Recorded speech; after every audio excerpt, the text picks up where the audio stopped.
JSWचा तिसरा फेज शेतकऱ्याच्या संघटनेचा विरोध.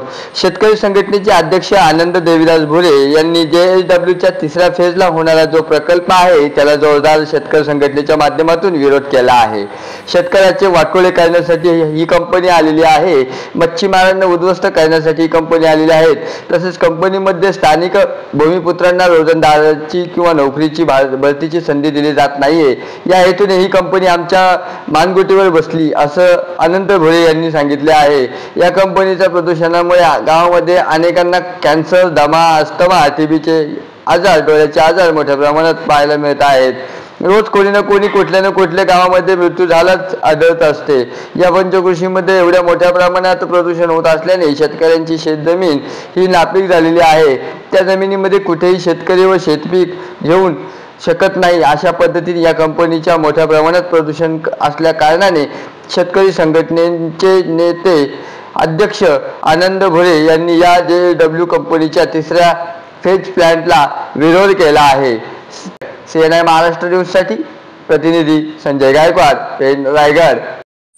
या ठिकाणी जो JSWचा कोक 3 फेज 3 प्लॅन्ट आलेला आहे हा पूर्णतः प्रदूषणासाठी पूरक म्हणून त्यांनी आणलेला ठेवला आमच्या मानावर बसवल्या आणून माथ्यावर. कारण सांगतो, पूर्वीपासून असणारा JSWचा प्रकल्पामुळे होणारा प्रदूषण आणि त्या प्रदूषणामुळे जीवनमानावर जाणारा विपरीत परिणाम कोणी लक्षात घेतला नाही. आज तुम्ही सांगा, ह्यांच्या प्रदूषणामुळे कॅन्सरग्रस्त किती आहेत या विभागामध्ये. आज ह्यांच्या प्रदूषणामुळे मोतीबिंदू किती लोकांना डोळ्यात झालेत बघा.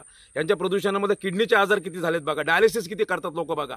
मृत्यूचं प्रमाण किती वाढलंय बघा. प्रत्येक दिवशी एक कुठे ना कुठेतरी आमच्या परिसरामध्ये JSWच्या विभागामध्ये प्रत्येक दिवशी या ठिकाणी मयत होतंय, निधन होतंय माणसाचा. ह्याच्यावर मृत्यूचं प्रमाण किती प्रमाणात वाढलंय. आणि इतर विभागामध्ये जाऊन इतर सुद्धा फॅक्टरीज आहेत, कंपन्या आहेत, परंतु ह्या कंपनीच्या परिसरामध्ये मृत्यूचं प्रमाण बघता हा अतिवेगाने वाढलेला चाललाय. ह्याचा वेळीच जर आपण योग्य पद्धतीने निर्णय लावला नाही, विरोध केला नाही, तर मात्र हा मृत्यूचा जो कालाने जो जबडा वाचलाय हा कंपनीमुळे वाचलाय आणि त्या जबड्यामध्ये आपण आल्याशिवाय मात्र राहणार नाही. प्रत्येक सुजाण नागरिकांनी या कंपनीला येणाऱ्या नवीन प्रकल्पाला विरोध करणे काळाची गरज आहे. अन्यथा आपला आयुर्मान हा संपलेला असणार आहे. एवढे या ठिकाणी मी बोलू इच्छितो.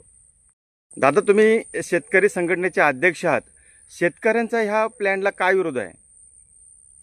शेतकरी संघटनेच्या अध्यक्ष या नात्याने मी या ठिकाणी आपल्याला सांगतोय की येणारा प्रकल्प शेतकऱ्यांसाठी बाधित आहे, शेतीला पूरक नाही. शेतीच्या प्रदूषणामुळे शेती आमची पूर्णपणे नापीक होते आणि शेतकऱ्याला वेगळ्या पद्धतीने आजार होतात.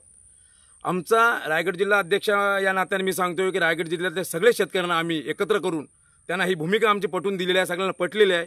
आणि येणाऱ्या 22 तारखेला जी जनसुनावणी आहे त्याच्यामध्ये आम्ही हजारोच्या संख्येने या ठिकाणी उपस्थित राहून आमचा विरोध हा प्रखरतेने आम्ही तिथं करणार आहोत. एवढं मात्र मी तुम्हाला या ठिकाणी या निमित्ताने सांगू इच्छितो.